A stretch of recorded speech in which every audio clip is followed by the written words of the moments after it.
Good morning, good afternoon, or good evening. Welcome back to the Law Vlog, episode 21.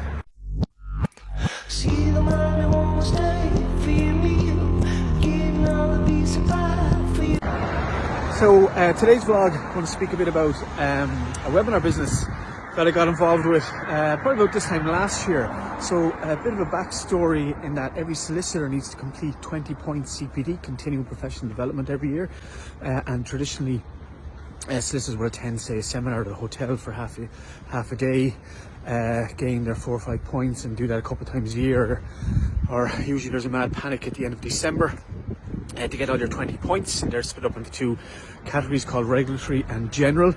But every year, within the calendar year, between January and December, you must complete 20 points.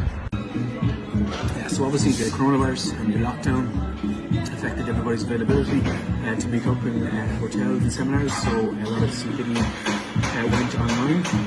So early 2020, the IICPD approached me to come on board, and we put on a lot of webinars last year to facilitate solicitors to complete their CPD requirements while sitting at their desks. They were held during lunchtime. The title of this webinar was What Solicitors Need to Know About the Temporary Protection Directive, and we had two excellent speakers in Solicitor Michelle Beasley and Barrister Killian Bracken. I will post a link to the full webinar, which is free. You can access it on the iicpd.ie website down below. But these are three little short clips of some questions that came from the floor on the afternoon. The first one was, if a refugee from Ukraine enters Ireland, are they then allowed to travel to other states from Ireland when they arrive here?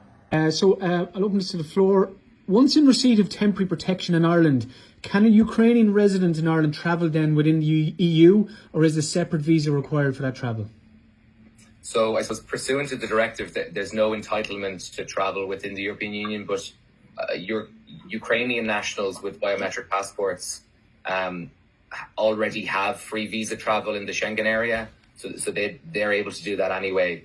However, if you are a family member of Ukrainian who falls within the scope of temporary protection, who wishes to travel around Europe, that depends on your nationality.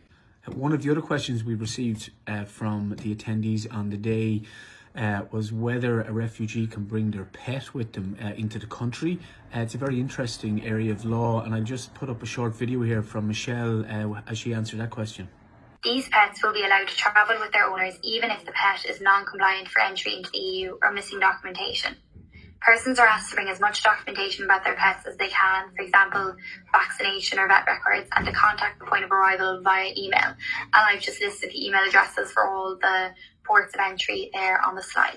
So the webinar itself, I would think, was very successful. We had over 400 registrations for it, and lots of people are very interested in helping, and lots of people were very interested in finding out the information they needed as solicitors to help any refugees or anyone in that position.